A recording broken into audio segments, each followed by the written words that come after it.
أعوذ بالله من الشيطان الرجيم. بسم الله الرحمن الرحيم.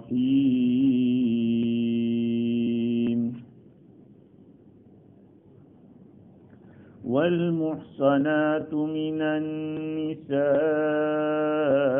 إلا ما ملكت أيمانكم كتاب الله عليكم وأحل لكم ما وراء ذلكم أن تبتغوا بأموالكم محصنين غير مسافحين فما استمتعتم به منهن فآتوهن أجورهن فريضة ولا جناح عليكم فيما تراضيتم به من بعد الفريضة إن الله كان عليما حكيما. صدق اللہ العظیم. بزرگوں، پیارے بھائیوں، گفتگو یہ چل رہی تھی کہ کون کون سی عورت حرام ہے نکاح کرنا، جن کے ساتھ نکاح کرنا حرام ہے.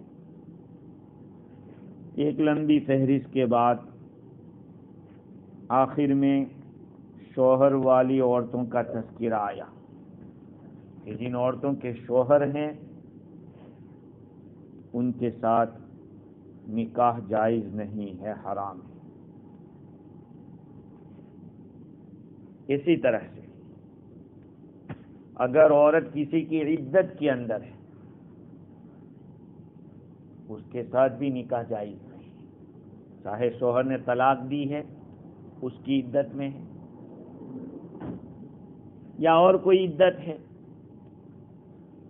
دوسرا کوئی آدمی اس سے نکاح نہیں کر سکتا.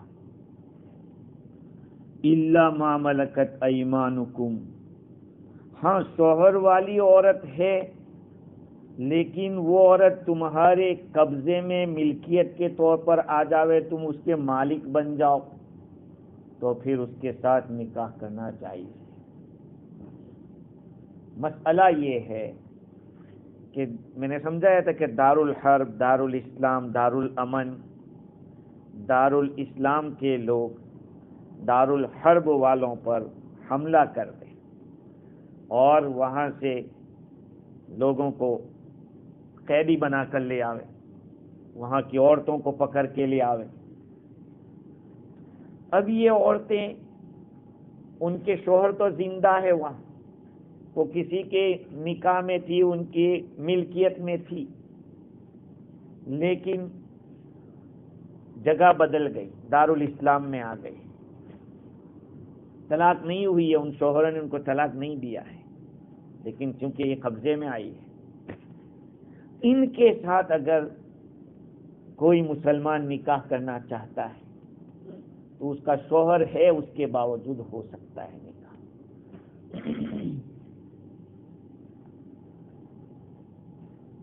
بات یہ ہے کہ یہ مسئلہ جو یہ آیت ہے اس کو سمجھنے کے لیے واقعتاً علماء کرام نے بڑی فکریں کی اور بڑی محنت کی، یہاں تک کہ حضرت مجاہد تو یوں فرماتے ہیں کہ اگر مجھے پتہ چل جائے کہ اس آیت کے بارے میں کسی کے پاس تفسیر بہت اچھی ہے یا وہ زیادہ تفسیر اچھی طرح جانتا ہے اس آیت کی، تو میں اس کے لیے چاہے کتنا لمبا سفر کرنا پڑے میں کروں گا سفر. مجاہد خود بہت بڑے مفسر ہیں. اور ابن ابی شیبہ نے ابو سودا سے نقل کیا کہ میں نے حضرت اکرمہ سے پوچھا اس آیت کریمہ کی تفسیر کے بارے میں، والمحصنات کے بارے میں، تو آپ نے فرمایا کہ مجھے پتہ نہیں، میں نہیں جانتا کہ اس کا کیا معنی ہے. متقدمین علماء جو پہلے گزرے ان کا قول تو یہ ہے کہ بھئی شادی شدہ عورتوں کے ساتھ نکاح حرام ہے، مگر وہ شادی شدہ عورتیں جو تمہاری ملکیت میں آ جاویں تو ان کے ساتھ نکاح جائز ہے. اور ملکیت سے کیا مراد ہے؟ قیدی بنا کر، خاص طور پر اس لیے کہ جب وہ قیدی بنا کر لائی جائے گی تو ان کا نکاح جو پہلے ہوا ہے وہ کینسل ہو جائے گا. تو جو مالک بنے گا اس کے لیے وہ حلال ہوگی.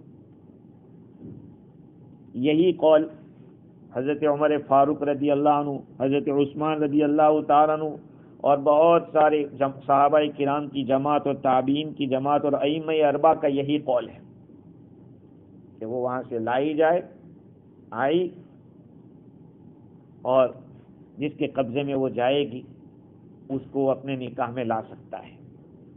اس میں اب اختلاف کیا ہوا شوافی کا اور حنفیوں کا؟ اس میں اختلاف ہوا کہ وہ صرف قید ہو کر آوے اسی سے اس کا نکاح پہلا کینسل ہو جاتا ہے، یا اکیلی آوے تو نکاح کینسل ہوتا ہے. دو چیزیں ہیں. ایک تو یہ ہے کہ قید کر کے لا دیے، نکاح ختم ہو گیا اس کا، اور ایک تو یہ کہ اکیلی اس کو لائے ہیں قید. پہلی صورت میں تو وہ شوہر کے ساتھ آئی ہے، تب بھی وہ اس کا نکاح کینسل ہو جائے گا. امام شافعی رحمۃ اللہ علیہ کا یہی فرمانا ہے. امام ابو حنیفہ رحمۃ اللہ علیہ فرماتے کہ نہیں، وہ اکیلی اس کو پکڑ کر لائے، اس کا شوہر وہاں ہے، تو پھر اس سے میاں بیوی میں جدائی ہو جائے گی، اور دوسرا آدمی جو یہاں کا دارالاسلام کا رہنے والا ہے وہ اس کے ساتھ نکاح کر سکتا ہے، اس کے ساتھ صحبت سب مطلب کہ ہو سکتا ہے. لیکن آتے ہی نہیں، ایک حیض گزر جانا ضروری ہے. آئی، ایک حیض گزرا، پھر دوسرا آدمی اس کے ساتھ نکاح کر سکتا ہے، اور اگر وہ اس کو اپنے ساتھ رکھ سکتا ہے. علامہ عثمانی رحمۃ اللہ علیہ نے ایک شرط اور لگائی، وہ یہ ہے کہ وہ اہل کتاب میں سے ہو، کتابی عورت ہو، یعنی یہودی یا نصرانی عورت ہے تو، ورنہ مشرکہ ہے یا یہ کہ بت پرست ہے تو اس کا یہ حکم نہیں ہے. مسئلہ کیا ہوا؟ امام ابو حنیفہ رحمۃ اللہ علیہ کیوں یہ فرما رہے ہیں کہ وہ اکیلی آئے گی تو اس کا نکاح ہو سکتا ہے؟ حضرت ابو سعید خدری رضی اللہ تعالیٰ عنہ فرماتے ہیں کہ غزوہ اوطاس جو ہے، اوطاس کے جو قیدی لائے گئے ان کے ساتھ ان کے تو شوہر موجود تھے، یعنی وہ بھی شوہر والی عورتیں تھیں، تو ہم نے ناپسند کیا کہ ان کے ساتھ ہم رہیں، کیونکہ ان کے پاس تو آلریڈی شوہر موجود، بغیر شوہر کی تو عورتیں نہیں ہیں. تو حضور اکرم صلی اللہ علیہ وسلم سے پوچھا تو یہ آیت کریمہ نازل ہوئی، والمحصنات اور الا ما افاء اللہ علیکم. ہاں، اللہ تعالیٰ تمہاری طرف جن عورتوں کو لوٹا دے تو پھر تم ان کے وہ تمہارے لیے حلال ہو سکتی ہے. اس حدیث سے امام ابو حنیفہ رحمۃ اللہ علیہ نے دلیل پکڑی ہے، الا ما ملکت ایمانکم کتاب اللہ علیکم. یہ اللہ تعالیٰ کی طرف سے تمہارے اوپر فرض کیا گیا ہے.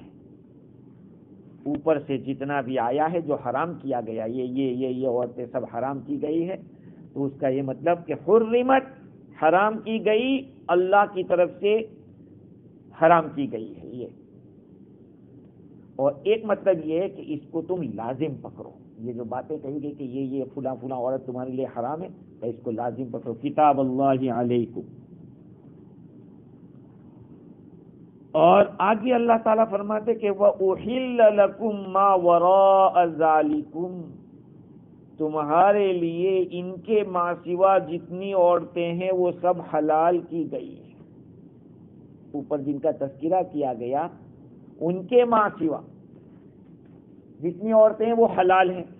اب سوال یہ ہوتا ہے یہاں پہ کہ اس کے سوا سب حلال ہونی چاہیے جن کا تذکرہ یہاں ہے. حالانکہ بہت ساری عورتیں ایسی ہیں کہ جن کا تذکرہ یہاں نہیں ہے پھر بھی وہ حرام. مثال کے طور پر اس آیت کریمہ کے اندر دو بہنوں کو نکاح میں جمع کرنے کو تو حرام کہا ہے، لیکن خالہ کے بیوی کو اور اس کی خالہ کو نکاح میں جمع نہیں کر سکتے، حرام ہے، حالانکہ اس آیت میں اس کا تذکرہ نہیں، یہاں تذکرہ نہیں آیت کے اندر۔ بیوی اور اس کی پھوپھی کو بھی نکاح میں آدمی نہیں جمع کر سکتا۔ بیوی جو عورت ہے آپ کے نکاح کے اندر، اس کی سگی پھوپھی کوئی ہے تو آپ سوچتے ہیں کہ چلو اس کو بھی لے لوں، نہیں بھئی اس آیت میں تو یہ کہا کہ اس کے ماں سوا سب حلال ہیں۔ اس کا جواب یہ دیا جائے گا کہ احادیث شریفہ نے اس کی وضاحت کی ہے۔ بھئی حضور اکرم صلی اللہ علیہ وسلم کے ارشادات کیا ہیں؟ وہ قرآن کا ایکسپلینیشن ہے، اس کی توضیح ہے، تفسیر ہے۔ چنانچہ ابو داؤد شریف کی حدیث میں نے جیسے اس دن نقل کی تھی کہ نبی اکرم صلی اللہ علیہ وسلم نے عورت کے ساتھ اس کے رشتہ دار کے اوپر نکاح کرنے کو حرام کیا، کہ عورت ہے آلریڈی اور اس کے رشتہ دار کے ساتھ نکاح کر رہے ہیں، کیوں بھائی؟ قطع رحمی ہونے کی وجہ سے۔ دوسری بات یہ ہے کہ حضور کا خود ارشاد ہے دوسری حدیث میں، لا تنکح المرأة علی عمتها ولا علی خالتها، عورت کے ساتھ نکاح نہیں کیا جائے گا اس کی پھوپھی پر اور نہ اس کی خالہ پر۔ ایک عورت کی خالہ موجود ہے، ایک عورت موجود ہے آپ کے نکاح میں، اسی عورت کی سگی بہن کی لڑکی آپ نکاح میں لانا چاہتے ہیں، حرام ہے۔ ایک عورت موجود ہے آپ کے نکاح میں اور اس کے سگے بھیا کی بیٹی کو آپ نکاح میں لانا چاہتے ہیں، حرام ہے، نہیں لا سکتے۔ تو کہا کہ حدیث سے اس کا پتہ چلا۔ دوسری بات یہ ہے کہ جس عورت کو 3 طلاق دے دی ہے شوہر نے، اب یہ اس عورت کے ساتھ جس نے طلاق دی وہ نکاح کر سکتا ہے؟ ایک آدمی نے اپنی بیوی کو 3 طلاق دے دی تو وہ آدمی تو نکاح نہیں کر سکتا۔ تو یہاں تو کہا ہے کہ ان کے ماں سے سب سے نکاح کر سکتے ہیں، کہ قرآن میں دوسری جگہ موجود ہے، فَإِن طَلَّقَهَا فَلَا تَحِلُّ لَهُ مِن بَعْدُ حَتَّى تَنكِحَ زَوْجًا غَيْرَهُ، اگر شوہر نے تیسری طلاق دے دی تو یہ عورت اس کے اوپر حرام ہو جائے گی، نکاح جائز نہیں ہے جب تک کہ یہ عورت کسی اور کے سنگ نکاح کرے، اور ساری جس کو کاروائی کہتے ہیں حلالہ کہتے ہیں، یہ پہلے شوہر کی عدت پوری ہو، دوسرے کے سنگ نکاح کرے، وہ اس کو ساتھ صحبت کرے اور پھر اس کو طلاق دے اور اس کی عدت ختم ہو، پھر یہ پہلا آدمی نکاح کر سکتا ہے۔ کا یہ قرآن کی آیت سے ثابت ہو رہا ہے، اور قرآن کی آیت ایک دوسرے کی تفسیر کرتے ہیں، قرآن کا ایکسپلینیشن کرتا ہے۔ تیسری وہ عورت کہ ایک آدمی کے نکاح میں آلریڈی آزاد عورت موجود ہے اور اس کو باندی مل رہی ہے، وہ باندی سے نکاح کرنا چاہتے ہیں، کہا نہیں ہو سکتا، اس کے ساتھ وہ نکاح نہیں کر سکتا۔ بال اتفاق سارے ائمہ یہی کہتے ہیں کہ آزاد عورت نکاح میں ہو تو اس کے ہوتے ہوئے باندی کے ساتھ نکاح نہیں کر سکتا، وہ بھی روایات سے ثابت ہے۔ اسی طرح سے 4 عورتیں موجود ہیں اور 5ویں لانا چاہتا ہے، نہیں کر سکتا، کیونکہ وہ قرآن میں دوسری جگہ ہے، مثنی و ثلاث و رباع، 2 کے ساتھ، 3 کے ساتھ یا 4 کے ساتھ نکاح کر سکتا ہے، 5ویں سے نہیں کر سکتا۔ ہاں ایک گزر جائے پھر تو وہ 5ویں نہیں رہے گی، وہ 4تھی ہی رہے گی ہے۔ ہاں 4 میں سے ایک کو طلاق دی ہے اور وہ عدت میں ہے، وہ عدت میں ہے، تو کیا کریں؟ تو 5ویں ہو جائے گی، انتظار کرے اتنا۔ اچھا، ملانا سننا، یہ مسئلہ بہت اہم ہے۔ کسی آدمی نے اپنی بیوی کے اوپر الزام لگایا، آج آدمی بول دیتا ہے تو نے ایسا کیا، تو ایسا کرتے اس کے ساتھ، بھائی بہت بڑا گناہ ہے، جب تک آپ کے پاس 4 گواہ موجود نہ ہو اس وقت تک آپ بول نہیں سکتے بیوی کے اوپر، زنا کا الزام بہت بڑا گناہ ہے۔ اب لگا دیا الزام، 4 گواہ نے پیش کیا، تو کیا کریں؟ لیان کریں۔ والذین یرمون ازواجهم ولم یکن لهم شہداء الا انفسهم فشہادت احدہم 4 شہادات باللہ انہ لمن الصادقین والخامسۃ ان لعنۃ اللہ علیہ ان کان من الکاذبین. شوہر قسم کھائے گا 4 مرتبہ کہ میں سچا ہوں اپنے الزام کے اندر، اور 5ویں مرتبہ یہ کہے گا کہ اگر میں جھوٹا ہوں تو میرے اوپر لعنت ہو اللہ کی. اور عورت بھی وَيَدْرَوْ عَنْهَا الْعَذَابَ أَن تَشْهَدَ 4 شَهَادَاتٍ بِاللَّهِ. عورت بھی 4 مرتبہ اس طرح کی گواہی دے گی کہ انہ لمن الکاذبین، یہ شوہر جو کہہ رہا ہے وہ جھوٹا ہے. والخامسۃ ان غضب اللہ علیہ ان کان من الصادقین. 5ویں مرتبہ یہ عورت گواہی دے گی کہ اگر میرا شوہر سچا ہے اپنی بات میں تو اللہ کا غضب میرے اوپر نازل ہو. یہ لعان کہلاتا ہے، آپس میں ایک دوسرے پر لعنت کرنا. تو جنہوں نے اس طرح کیا ہے ان کا کبھی نکاح نہیں ہو سکتا. المتلاعنان لا یجتمعان ابدا. آپس میں لعان کرنے والے کبھی بھی جمع نہیں ہو سکتے. تو کیا یہ بھی قرآن کی آیت سے ثابت ہو رہا ہے، حدیث سے ثابت ہو رہا ہے. تو اس آیت کریمہ کے اندر اللہ رب العزت نے جو فرمایا ہے کہ ان عورتوں کے ماں سوا تمہارے لیے حلال کی گئی ہے عورتیں، تو یہ تو ہے ہی، لیکن احادیث شریفہ اور آیات کریمہ سے جو بات ثابت ہو رہی ہے تو اور بھی عورتیں شامل ہو سکتی ہیں اس میں. وَأُحِلَّ لَكُم مَّا وَرَاءَ ذَلِكُمْ أَن تَبْتَغُوا بِأَمْوَالِكُمْ مُحْسِنِينَ غَيْرَ مُسَافِحِينَ. اور تمہارے لیے ان عورتوں کے ماں سوا حلال کی گئی ہے اس طور پر کہ تم اپنے مال کے ذریعے طلب کرو، اپنی قید نکاح میں رکھنے کی نیت سے، غیر مسافحین، مستی نکالنے کے لیے نہیں. ہاں یہاں نکاح کی 4 شرطیں بتلائی ہیں. نکاح کیسے ہو سکتا ہے سمجھنے کی بات ہے. یہ نکاح کے لیے 4 شرطیں ہیں. پہلے ان تبتغوا، تم طلب کرو. میں نے نکاح کیا، وہ کہے میں نے قبول کیا، جس کو ایجاب و قبول کہتے ہیں. کیا کہتے ہیں؟ ایجاب اور قبول. جو پہلے کہے گا اس کو ایجاب کہا جائے گا. جیسے کہ آج نکاح پڑھانے والا یہی تو کہتا ہے کہ میں نے فلاں بن کے فلاں کو آپ کے نکاح میں دیا، یہ ایجاب ہوا لڑکی کی طرف سے. آپ نے قبول کیا تو وہ کہتا ہے میں نے قبول کیا، یہ قبول ہوگا. تو 2 لفظ ہوتے ہیں نکاح میں. اس کو پہلا جو بولا جائے گا اس کو ایجاب کہیں گے اور دوسرے کو قبول کہیں گے. یہ تو ان تبتغوا، تم طلب کرو زبان کے ذریعے ایجاب و قبول کر کے، یہ ہے. پھر دوسری بات بِأَمْوَالِكُمْ، مہر دینا پڑے گا، مفت میں نہیں چلے گا. بِأَمْوَالِكُمْ، مہر دینا قبول کرنا پڑے گا. مہر لازم ہو ہی جائے گا، آپ بولو یا نہ بولو. چونکہ پہلے اگر نکاح سے پہلے بات نہیں طے کریں گے مہر کی تو بعد میں جھگڑا ہو سکتا ہے. اس سے کہا پہلے مہر طے کر لو. اور یہ بات ہر مسلمان کو معلوم ہونا چاہیے. کتنے مسلمانوں کو یہی پتہ نہیں تھا کہ مہر کا کیا کرنے کا، ہم تو کچھ نہیں جانتے. ارے بھائی وہ مہر لڑکی کا حق ہے. تو لڑکی کا جو رشتہ دار ہو وہ لڑکے سے بات کریے، لڑکے کے رشتہ دار سے کہ بھائی مہر کتنا دیں گے آپ.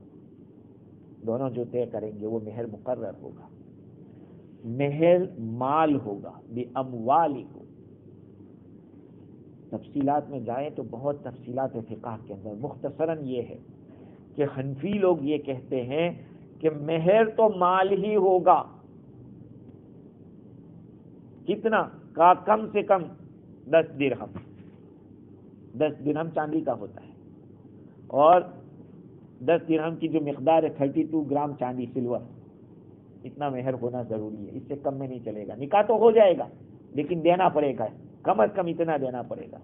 اگر دونوں نے طے کیا ہے تو اتنے سے 32 گرام چاندی سے اوپر ہی طے کرنا پڑے گا، اس سے کم نہیں چلے گا.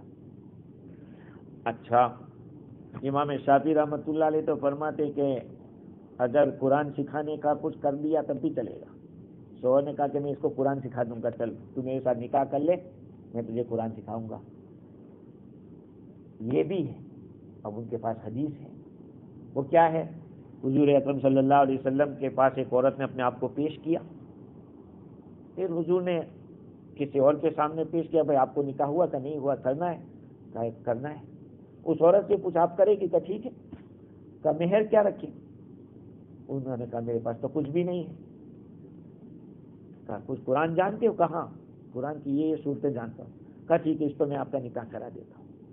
تو امام شافعی رحمۃ اللہ علیہ اس سے دلیل پکڑتے، لیکن حنفیہ کہتے کہ بیاموالکم، تمہارے مال کے بدلے میں تمہیں تلاش کرنا ہے، یہ دلیل ہے حنفیوں کی آیت کی۔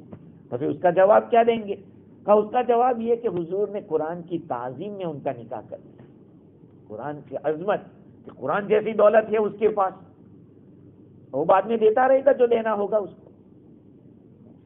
ان تبتغوا باموالکم، دو شرطیں ہو گئی، ایک تو ایجاب و قبول ہونا چاہیے، اور دوسری شرط یہ ہے کہ مہر، اور تیسرا محسنین، قید نکاح میں محسنین غیر مسافہین، ان عورتوں کو ہمیشہ ہمیشہ کے لیے اپنے قبضے میں اور قید نکاح میں رکھنا مقصود ہو، صرف مستی نکالنا مقصود نہ ہو۔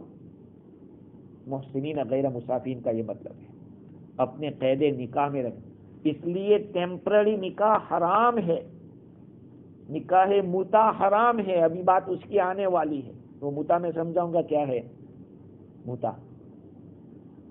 تو نکاح ہمیشہ ہمیشہ کے لیے کیا جاتا ہے، نیت تو اس وقت یہی ہوتی ہے، بعد میں کچھ ہو جاوے وہ تو دوسری بات ہے، وہ دوسری بات ہے، لیکن نیت تو یہی ہو کہ ہمیشہ ہمیشہ کی۔ اور پھر دوسری غیر مسافہین، یہ نہیں کہ جب پیٹ میں پڑا چارہ تو کودنے لگا بیچارہ ہے، اس لیے نہیں کہ آدمی کے بدن کے اندر جو طاقت ہے وہ ختم ہو گئی، کہ اب تو کون، تو اب میں کون، یہ نہیں، مستی نکالنے کے لیے نہیں، اس لیے کہ نکاح کا مقصد توالد تناسل ہے، اولاد کا حاصل ہونا ہے، سکون کا حاصل ہونا ہے، اللہ تعالیٰ کے مخلوق کے اندر اضافہ، حضور کی امت میں اضافہ، یہ کیسے ہوگا؟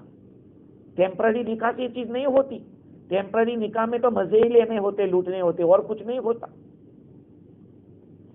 یہ تین شرطیں یہاں سے معلوم ہو گئی۔ ایک اور شرط بھی ہے، وہ کیا ہے؟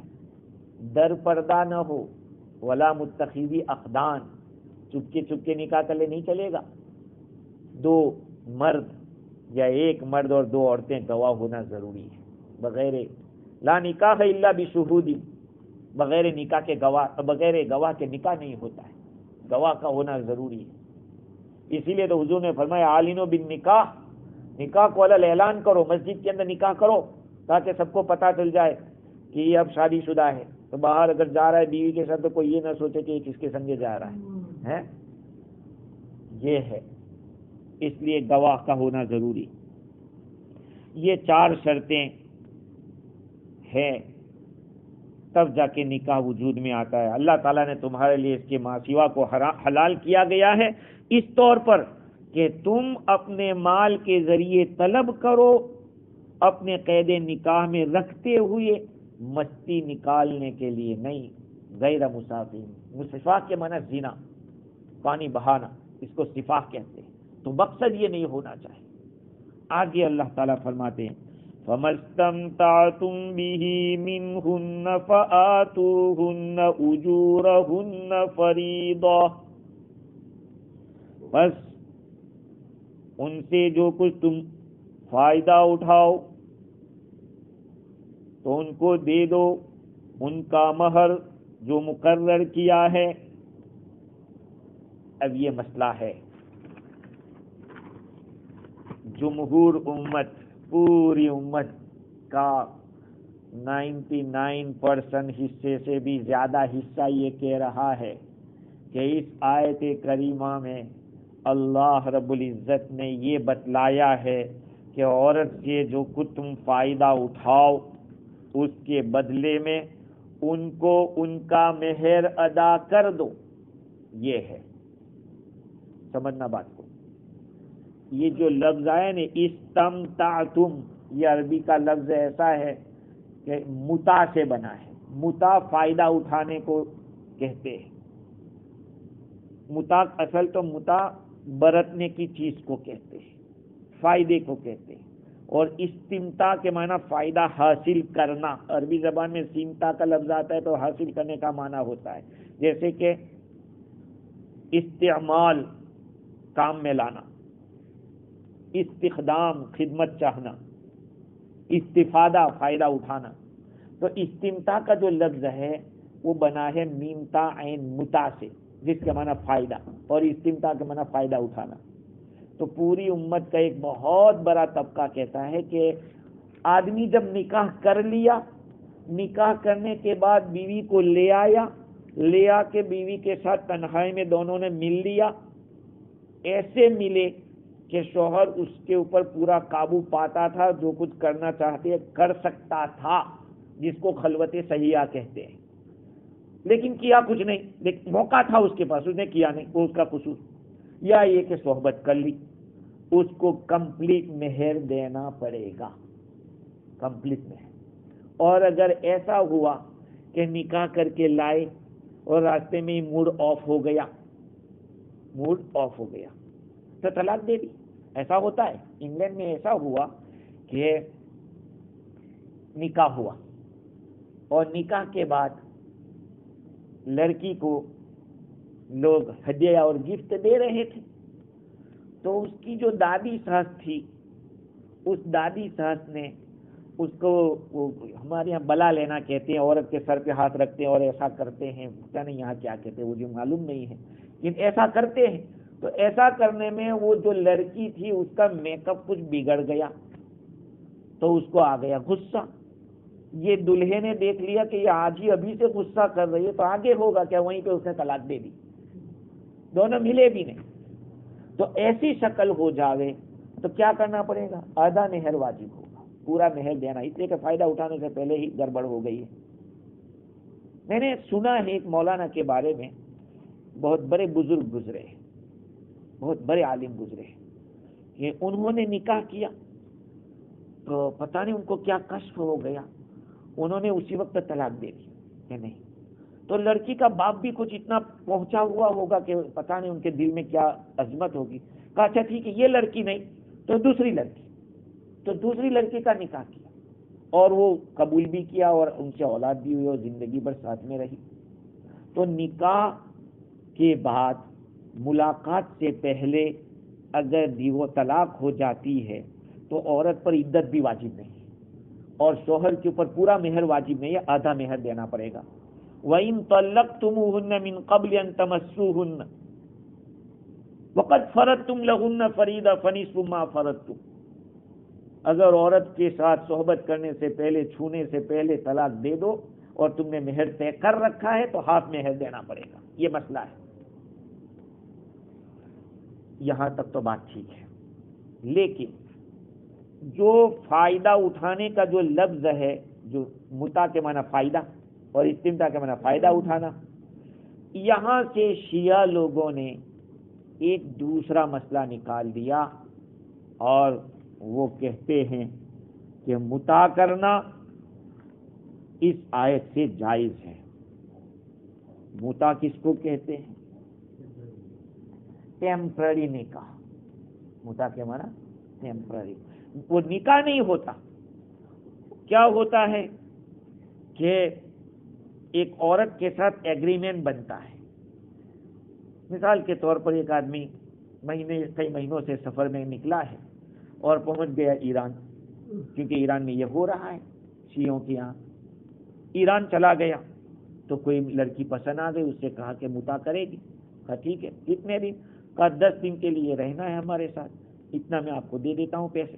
10 دن پورے تم جاؤ اپنا راستہ پکڑو، میں اپنا راستہ پکڑوں. یہ اس کو متع کہتے ہیں. اب دیکھیے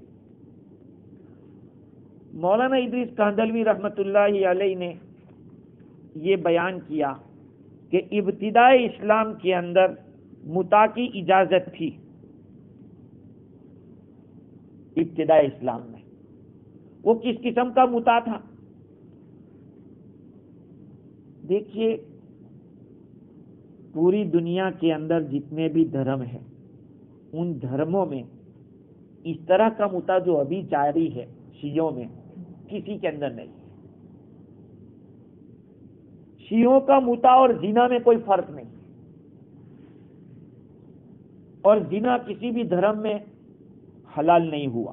تمام شریعتیں، تمام ادیان، دھرم زنا کی حرمت پر متفق ہیں۔ ابتدائی اسلام میں متع اس طرح سے ہوتا تھا کہ ایک آدمی نکاح کا لفظ استعمال کرتا تھا۔ جس لڑکی کے ساتھ آدمی کو متع کرنا ہے، اس زمانے کی بات کرتا ہوں، حضور کے زمانے میں جو آدمی کسی عورت سے متع کرنا چاہتا تھا، وہ اس عورت کے ولی سے ملتا تھا اور اس سے کہتا تھا کہ میں آپ کی فلاں لڑکی جو ہے اس کے ساتھ متع کرنا چاہتا ہوں۔ تو گواہ بھی موجود ہوتے تھے، نکاح کا لفظ بھی ہوتا تھا کہ میں نکاح کرتا ہوں، اور اس میں اجرت بھی مقرر ہوتی تھی اور ٹائم بھی مقرر ہوتا تھا کہ یہ سب ہے۔ شیعوں کا متع کیا ہے کہ یہ جو حرام عورتیں ہیں وہ، اور شوہر والی عورت ہے وہ، اس کے سوا جس کسی عورت سے جتنی مدت کے لیے چاہے، جس قدر اجرت معین ہو، بلا گواہ کے اس سے عقد کرے، اور عقد مدت گزرنے کے بعد بلا طلاق وہ خود بخود جدا ہو جاتی ہے، اور جدائی کے بعد اس عورت پر عدت نہیں۔ سمجھے؟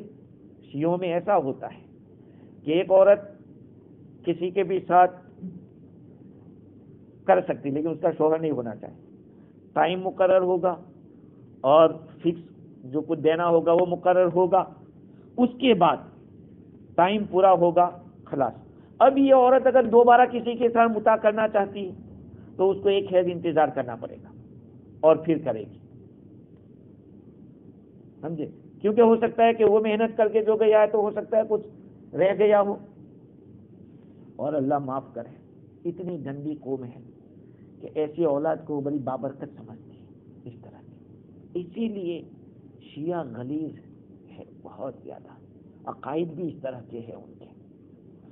چلو ٹھیک ہے، اس آیت کریمہ کو انہوں نے دلیل پکڑا ہے، اور وہ اس طرح سے کہ یہاں فَمَسْتَمْتَعْتُمْ کا جو لفظ ہے اس کے ذریعے وہ لوگ مان رہے ہیں کہ متع اس آیت سے ثابت ہے، حالانکہ اس آیت کریمہ ہی سے پتہ چل رہا ہے کہ متع صحیح نہیں ہے، کیونکہ قرآن مجید نے جو فرمایا کہ وَأُحِلَّ لَكُمْ مَا وَرَاءَ ذَلِكُمْ، تمہارے لیے ان کے ماں سوا حلال کی گئی ہے، اور پھر کیا فرمایا؟ محسنین، محسنین غیر مسافحین، مستی نکالنے کے لیے نہیں، اور یہ متع تو مستی نکالنے کے لیے ہوتا ہے، 10-15 دن کے لیے مستی نکال لی جاؤ۔ اور دوسری بات یہ ہے کہ ان لوگوں کے پاس جو دلیل ہے وہ اسی آیت کریمہ کے اندر حضرت ابی بن کعب رضی اللہ تعالیٰ عنہ کی قرات ہے کہ الی اجل مسمى، وقت مقررہ تک، تو اس سے دلیل پکڑتے ہیں۔ میں اس کو بہت اختصار کے ساتھ اتنا کہتا ہوں کہ حضور اکرم صلی اللہ علیہ وسلم کے زمانے میں یہ 2 مرتبہ حلال ہوا، 2 مرتبہ حرام ہوا۔ فتح مکہ کے بعد اوطاس کے موقع پہ حضور اکرم صلی اللہ علیہ وسلم نے ہمیشہ کے لیے حرام کر دیا۔ اب شیعہ لوگ خود حضرت علی رضی اللہ تعالیٰ عنہ کی روایت کو نہیں مانتے، ایسے تو حضرت علی کو اتنا مانتے ہیں، اور متع کو حرام حضرت علی خود فرما رہے ہیں، چنانچہ حدیث ہے علی ابن ابی طالب رضی اللہ تعالیٰ روایت کرتے ہیں کہ نہا رسول اللہ صلی اللہ علیہ وسلم عن المتع، حضور صلی اللہ علیہ وسلم نے متع سے منع کیا ہے۔ وہ کب تھا؟ وَإِنَّمَا كَانَتْ لِمَنْ لَمْ يَجِدْ فَلَمَّا نَزَلَ النِّكَاحُ وَالطَّلَاقُ وَالْعِدَّةُ وَالْمِيرَاثُ بَيْنَ الزَّوْجِ وَالْمَرْأَةِ نُسِخَتْ، یہ اس وقت تھا جب کہ اس آدمی کے لیے تھا جس کے پاس بیوی نہیں ہوتی تھی، جب نکاح، طلاق، عدت اور میراث کے مسئلے نازل ہو گئے کہ شوہر اور بیوی دونوں کا کیا مسئلہ ہے، میراث کا کیا مسئلہ ہے، عدت کا کیا مسئلہ ہے، تو پھر متع حرام ہو گیا، متع حرام ہو گیا۔ حضرت ابن عباس رضی اللہ تعالی عنہما کے بارے میں روایات میں آتا ہے کہ وہ ایک زمانے میں اس کو حلال ہونے کے قائل تھے، لیکن کیوں ان کی دلیل کو نہیں لیا جا سکتا؟ اس لیے کہ یہ تو ہجرت کے 2 سال پہلے پیدا ہوئے، ہجرت سے 2 سال پہلے پیدا ہوئے، اور سن ہجری 6 میں تقریباً فتح مکہ ہوا ہے۔ جب فتح مکہ ہوا اس کے بعد اوتاس ہوا ہے، اس وقت ان کی عمر کتنی تھی؟ 8 سال کی، 10 سال کی، اور وہ مکہ میں رہتے تھے۔ جب فتح مکہ ہوا تو حضور اکرم صلی اللہ علیہ وسلم وہ اس سے پہلے حضرت عباس رضی اللہ تعالیٰ عنہ ان کی فیملی ہجرت کر کے مدینہ جا رہی تھی، راستے میں حضور سے مل لیے۔ حضور نے فرمایا کہ عباس چچا تم چلو ہمارے ساتھ اور ساری فیملی کو مدینہ بھیج دو۔ تو حضرت ابن عباس رضی اللہ عنہ مدینہ چلے گئے، مدینہ منورہ چلے گئے، اور فتح مکہ سے آتے ہوئے تو اوتاس کا ہوا ہے واقعہ۔ تو ان کو کہاں پتا چلا کہ یہ مسئلہ ہے، جبکہ وہ تو 10 سال کے تھے۔ خیر، مسئلہ تفصیلی ہے، انشاءاللہ اس کو آئندہ گفتگو کریں گے اختصار کے ساتھ۔ اللہ تعالیٰ مجھے اور آپ کو دین کی صحیح سمجھ عطا فرمائے۔ واخر دعوانا الحمدللہ۔ 2-3 منٹ